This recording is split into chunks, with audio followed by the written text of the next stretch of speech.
Ibu, saudara-saudara yang dikasihi dalam nama Tuhan. Pekan penginjilan kita hari ini Jumat 15 Oktober 2021. Nyanyian pembukaan Jumat Saya Jemput Bangkit Berdiri. Kita menyanyi Jumat nomor 10 ayat 1 dan 5. Pujilah Tuhan Sang Raja. Pujilah Tuhan Sang Raja yang Maha Mulia, segenap hati dan jiwaku, pujilah Dia. Datang berkah, berilah musikmu bergam, angkatlah puji-pujian. Pujilah Tuhan, hai jiwaku, mari bernyanyi. Semua makhluk bernapas, iringlah kami.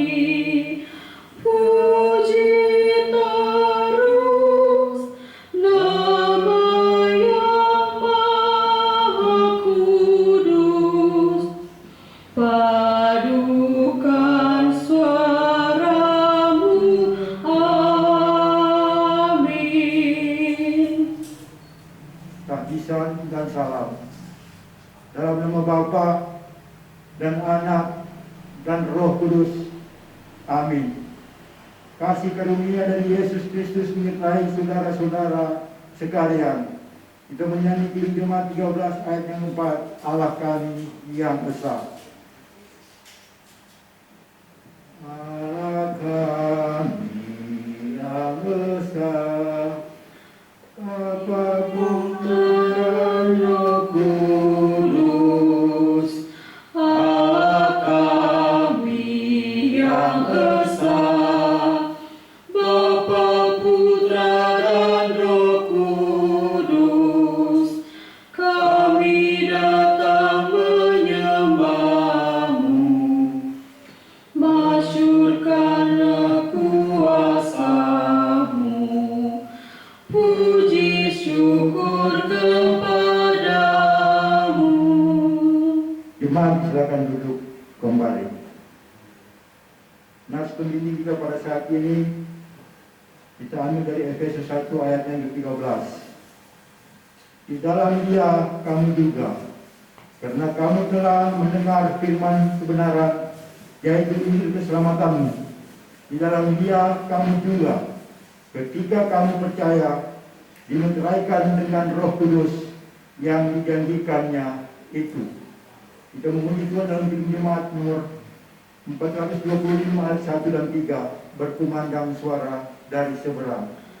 Berkumandang suara dari seberang, kirimlah cahayamu.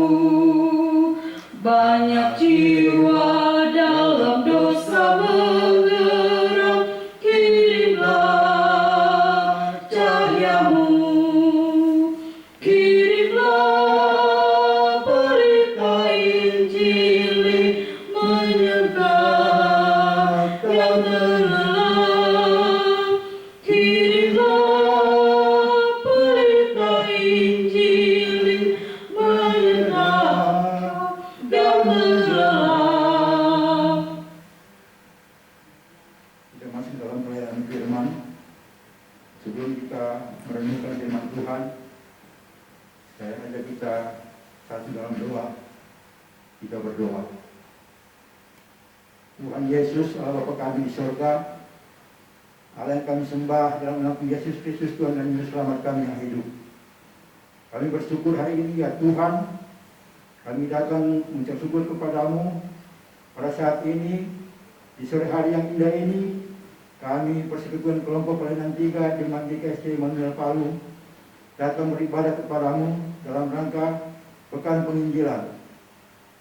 Ya Tuhan Yesus Bapa di surga, kami hendak membaca dan mendengarkan firman-Mu. Berfirmanlah Tuhan, kami siap untuk mendengarkannya.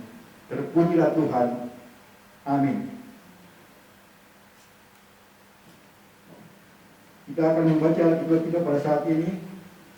Saya ambil dari Perjanjian Baru, dari 2 Korintus 4 ayat 1 sampai 15. 2 Korintus 4 ayat 1 sampai dengan ayat yang ke-15.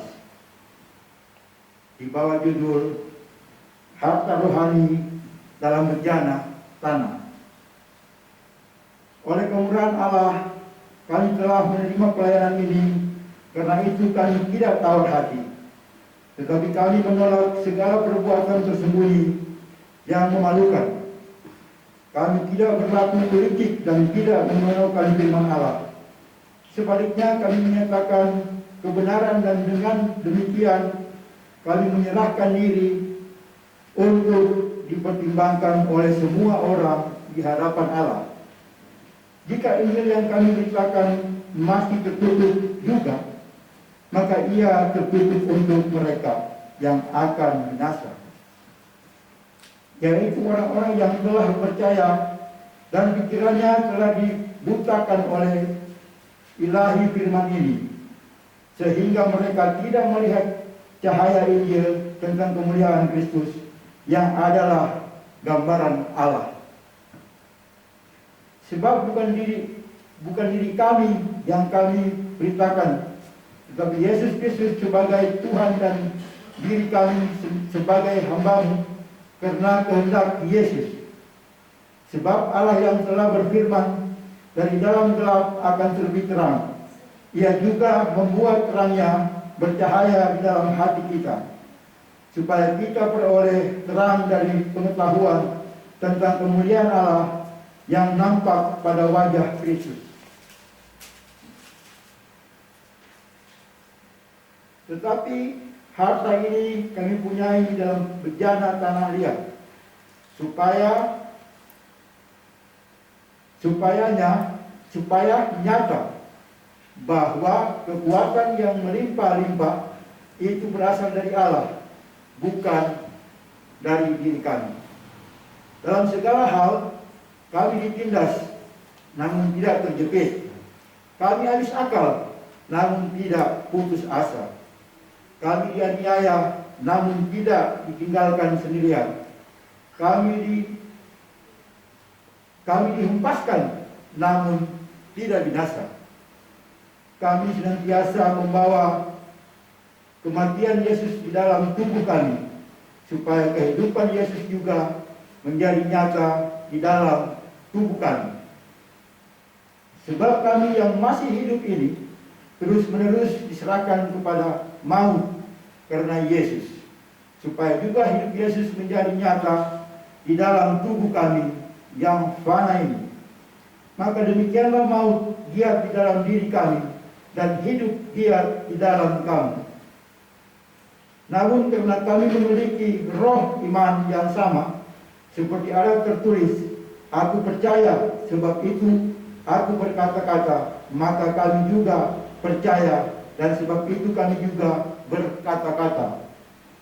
Karena kami tahu bahwa Ia yang telah membangkitkan Tuhan, karena kami tahu bahwa Ia yang membangkitkan Tuhan Yesus akan membangkitkan kami juga bersama-sama dengan Yesus, dan Ia akan menghadapkan kami bersama-sama dengan kamu kepada dirinya.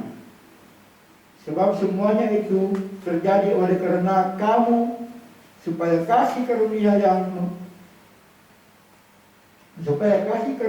semakin besar berhubung dengan semakin banyaknya orang yang menjadi percaya, menyebabkan semakin melimpahnya ucapan syukur bagi kemuliaan Allah.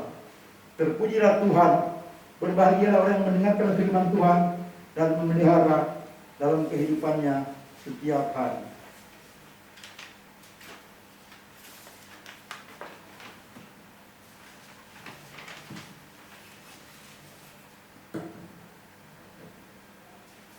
Saudara-saudara yang dikasihi dalam nama Tuhan Yesus,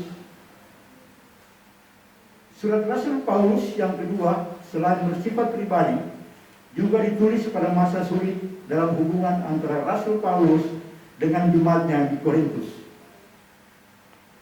Hal ini disebabkan karena kehadiran guru-guru palsu yang mempertanyakan otoritas kerasulan Paulus sebagai rasul yang Yesus Kristus, dan mereka juga turut mempengaruhi iman anggota jemaat mengenai firman Tuhan yang telah diperintahkan Rasul Paulus. Pasalnya yang keempat berisikan pembelaan Rasul Paulus atas berbagai tuduhan dari guru-guru palsu yang ada dalam jemaat di Korintus. Terhadap tuduhan-tuduhan tersebut, maka Rasul Paulus dengan tegas memberikan penjelasan mengenai pekerjaannya sebagai seorang rasul, antara lain: A. Rasul Paulus mengatakan bahwa hanya karena kasih dan kemurahan hati Allah yang telah memberi kemampuan kepadanya untuk melaksanakan tugas memberitakan Injil Yesus Kristus. B. Rasul Paulus berani mempertanggungjawabkan di hadapan Tuhan dan manusia bahwa Injil yang ia beritakan adalah benar, Injil Yesus Kristus, dan bukan Injil yang palsu. C. Rasul Paulus mengatakan bahwa Allah berkenan dan berhak memanggil setiap orang masuk dalam kerajaannya setelah mengenal Allah melalui pemberitaan Injil, dan bukan kehendak hati Rasul Paulus. D. Rasul Paulus menyadari perbuatan masa lampaunya, tetapi sekarang ia dipakai oleh Tuhan menjadi rasulnya untuk memberitakan Injil Yesus Kristus. E. Rasul Paulus menyadari bahwa dalam tugas pemberitaan Injil Yesus Kristus pasti berhadapan dengan berbagai penderitaan, pergumulan, bahkan penolakan, tetapi adalah sukacita ketika berita Injil itu membawa perubahan total dalam kehidupan setiap orang yang percaya kepada Tuhan Yesus. Bapak Ibu saudara-saudara yang diberkati oleh Tuhan, kita telah mendengarkan beberapa poin pembelaan Rasul Paulus terhadap guru-guru palsu yang mempertanyakan tentang otoritasnya sebagai Rasul Yesus Kristus. Rasul Paulus menyadari bahwa ia hanya alat di tangan Tuhan untuk menyampaikan berita Injil kepada semua orang. Tidak ada kepentingan diri sendiri atau kepentingan lain dalam melaksanakan tugas kerasulan yang dipercayakan Tuhan kepadanya, tetapi hanya kepentingan Tuhan. Hal menarik di mana Rasul Paulus dengan penuh kerendahan hati mengumpamakan dirinya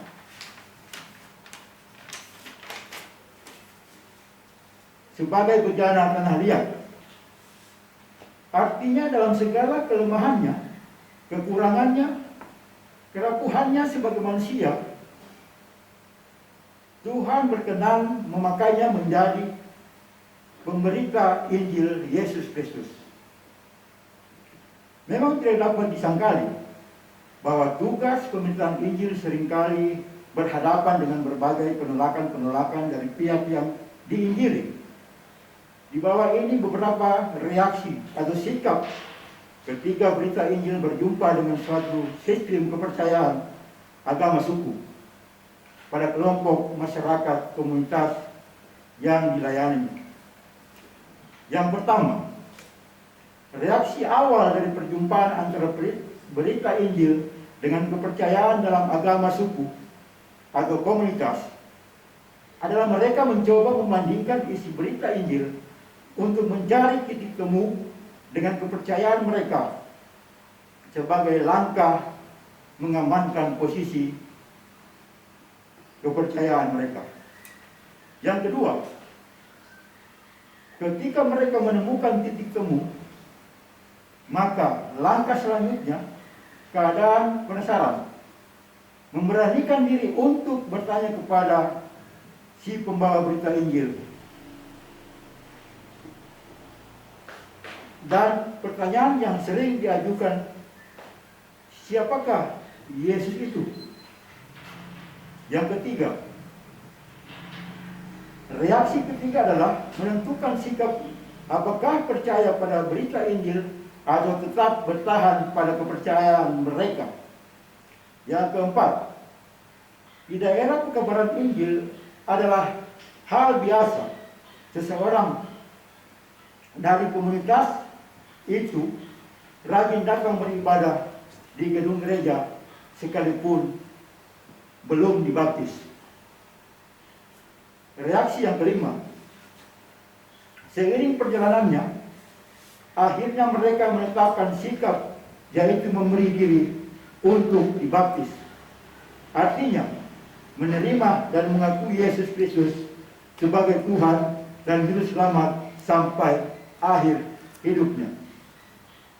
Kelima reaksi di atas adalah sesuatu yang nyata dihadapi oleh para pengawal Injil. Ketika mereka melayani di antara komunitas di daerah pekabaran Injil terhadap realita ini, maka seorang pekabaran Injil dituntut memiliki kesabaran, ketekunan, dan kesetiaan, menunggu sampai pekerjaannya membuahkan hasil.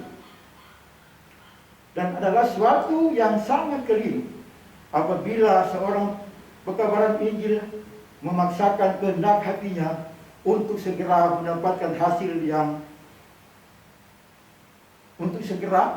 hasil dari pekerjaannya. Aceh Kruit ketika menginjil di Tanah Poso butuh waktu bertahun-tahun baru dapat memenangkan jiwa dengan dibaptisnya Papa Iwunte. Dan sejak saat itu telah membawa banyak perubahan dalam peradaban kehidupan orang Poso. Kita pun yakin dan percaya bahwa Tuhan Yesus memberkati pekerjaan pekabaran Injil yang sekarang ini. Sementara dengan giat-giatnya melayani dan membina komunitas atau suku-suku di daerah pekabaran Injil khusus, yaitu PIK. Adapun suku-suku itu, suku Wana di Klasis Ampana, Klasis Wana Mangu Salatu, Klasis Wana Bungku Utara, Klasis Tojo, dan suku Lauje di Klasis Parigi Utara. Mari kita berdoa untuk para pekabaran Injil supaya berita Injil yang telah diberitakan sementara yang akan datang senantiasa membawa berbagai perubahan dalam kebenaran hidup mereka.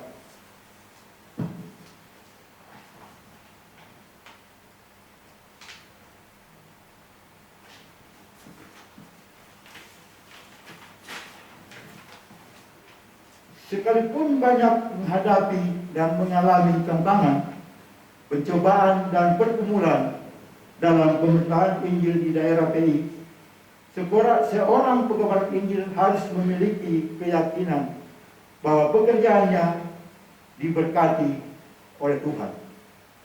Karena itu, seorang pekabaran Injil tidak boleh mengendalikan kekuatan dan kepentingannya melayani, tetapi harus mengandalkan hikmat dari Allah, maka pasti pekerjaannya tidak menjadi sia-sia. Siapapun mereka yang menjadi pekabaran Injil, yang sekarang ini melayani dengan giat di daerah pekabaran Injil, dan siapakah Rasul Paulus? Mereka adalah bejana tanah liat, manusia biasa, yang memiliki banyak keterbatasan dalam tubuh mereka. Akan tetapi dalam tubuh yang lemah itu tersimpan harta yang berharga, yaitu berita Injil yang siap untuk diberitakan. Bagaimana dengan warga GKSD? Sama seperti pekabaran Injil dan Rasul Paulus. Tapi apakah harus pergi ke daerah PI untuk menginjili? Tidak perlu. Kalau demikian, apa yang dapat kami perbuat untuk mereka? Bantulah mereka melalui sentuhan kasih yang nyata sesuai dengan kebutuhan mereka di daerah pekabaran Injil. Dengan cara demikian, kita telah hadir di sana membawa perubahan. Selamat merayakan HUT GKSD yang ke-74 tahun dan selamat mengikuti Pekan Penginjilan GKSD tahun 2021. Tuhan Yesus memberkati. Amin.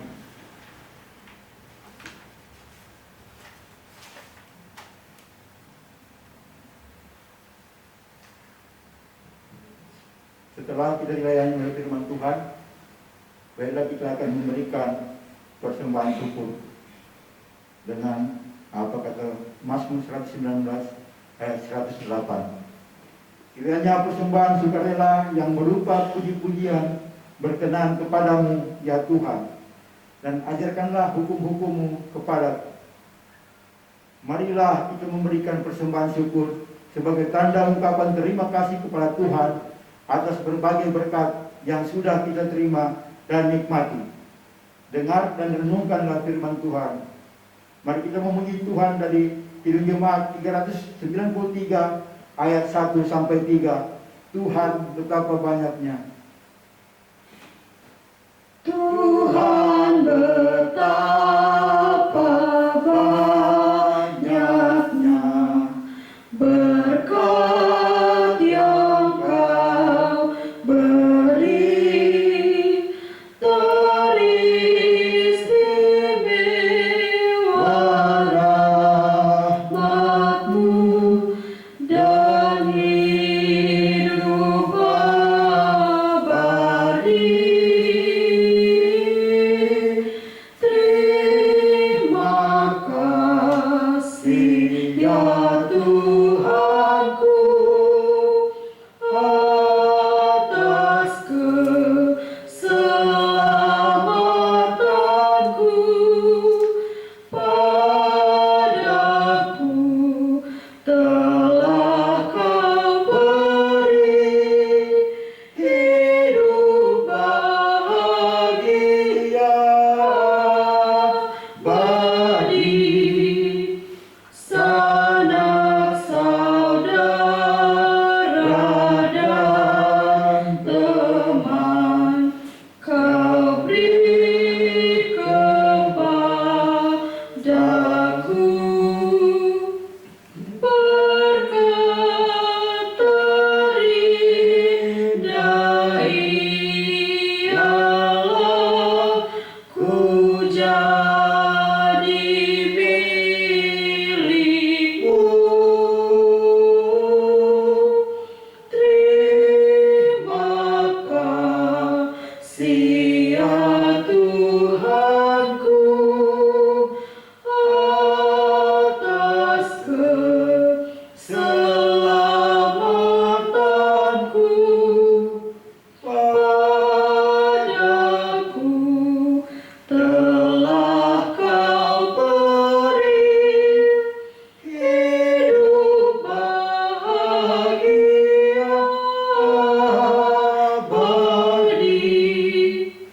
Setiap hari rahmat-Mu tiada putusnya. Hendak ku puji nama-Mu tetap selamanya. Terima kasih ya Tuhanku atas keselamatanku. Padaku telah Kau beri hidup bahagia abadi. Kita masuk dalam doa syafaat pada hari yang kelima pada hari ini, Jumat 15 Oktober, kita akan mendoakan pelayan-pelayan yang ada di daerah Pekabaran Injil khusus. Yang pertama di Klasis Tojo. Yang kedua, kita akan mendoakan Penatua Charles Derinja yang melayani sebagai pelayan di kelompok ibadah, juga sebagai motivator kesehatan dan pendidikan di antara masyarakat komunitas suku Wana Ta Uwe Lemba Kabupaten Tojo Una-Una. Uwe Lemba menjadi pos penginjilan PI untuk menjangkau kelompok-kelompok masyarakat yang ada di sekitarnya. Yang ketiga, kita akan mendoakan istri, suami, anak-anak dari para pelayan yang melayani di daerah Pekabaran Injil, yang senantiasa memberi dukungan pelayanan bagi suami dan istri dalam berbagai situasi dan kondisi pelayanan di daerah Pekabaran Injil. Bapak, Ibu, saudara-saudara, mari kita berdoa. Tuhan Yesus, Allah Bapa kami di surga, Allah yang kami sembah di dalam anak-Mu Yesus Kristus, pada sore hari ini ya Tuhan, kami kelompok pelayan 3 jemaat-Mu di GKSD Immanuel Palu sudah mendengarkan beberapa firman Tuhan yang kami sudah dengarkan dan bacakan tadi. Kami percaya sungguh bahwa Tuhan senantiasa memberkati kami semua, dan Tuhan pasti melindungi kami semua. Pada saat ini kami boleh berkumpul lagi di rumah ini. Kami percaya Tuhan masih bersama-sama dengan kami. Tuhan Yesus, kalau kami di surga, pada hari ini kami mendoakan juga buat Pekabaran Injil khusus yang ada di Lage Tojo, khususnya di Klasis Tojo. Tuhan berkati mereka. Kami percaya Tuhan yang akan bekerja buat mereka, sehingga mereka boleh bersama-sama dengan jemaatnya yang ada di Pekabaran Injil, boleh bersatu hati bersama-sama untuk memberikan suatu kehidupan yang baik. Ya Tuhan Yesus, Allah Bapa kami di surga, kami berdoa juga buat Penatua Charles Derinja yang melayani sebagai pelayanan ibadah, sebagai motivator kesehatan dan pendidikan di daerah Pekabaran Injil khusus yang ada di Tojo Una-Una. Kami percaya Tuhan selalu bersama-sama dengan dia.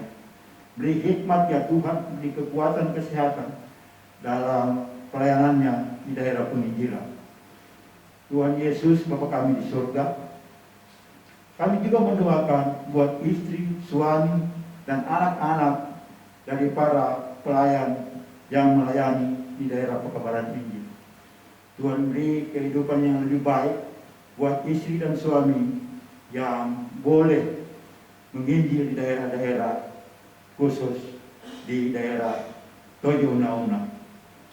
Tuhan Yesus, Allah Bapa kami di surga, kami pada sore hari ini datang mengucap syukur dan berterima kasih atas kehidupan yang sudah Tuhan berikan buat kami. Terpujilah nama Tuhan. Inilah doa syafaat kami. Biarlah Tuhan senantiasa memberkati kami semua. Jauhkan kami dari mara bahaya, kecelakaan, maut sekalipun. Di dalam nama Tuhan Yesus kami berdoa. Amin.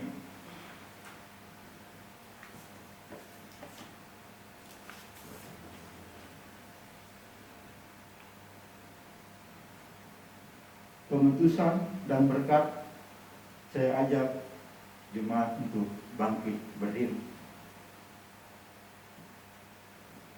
Kita memuji Tuhan dari Kidung Jemaat 426 ayat 1 dan 4. Kita harus membawa berita. Kita harus membawa berita pada dunia dan langgar tentang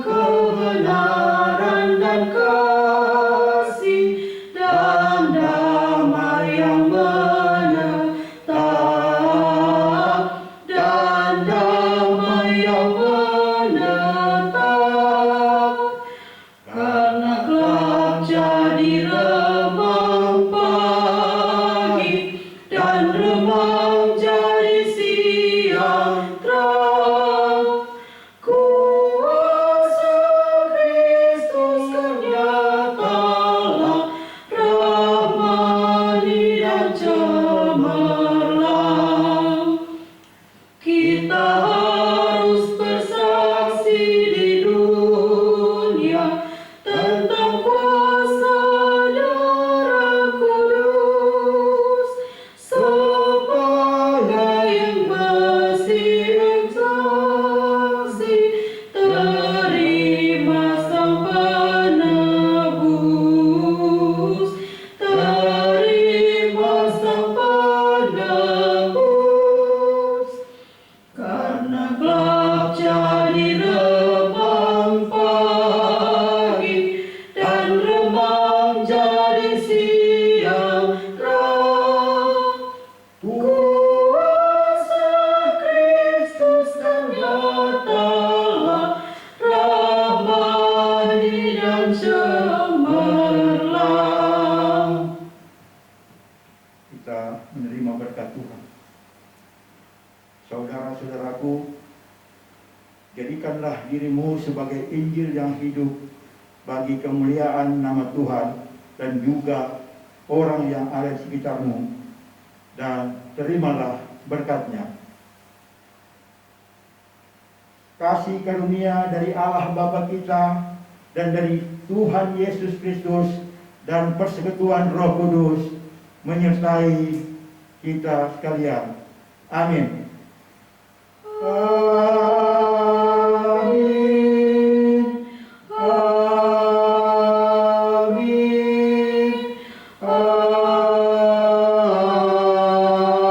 Amin. Jemaat silakan duduk kembali. Atas nama pribadi dan keluarga serta kelompok, menyatakan terima kasih kepada Bapak Ibu Saudara yang sudah hadir pada saat ini pada ibadah perayaan hari kelima Jumat 15 Oktober 2021. Tuhan Yesus memberkati. Salam.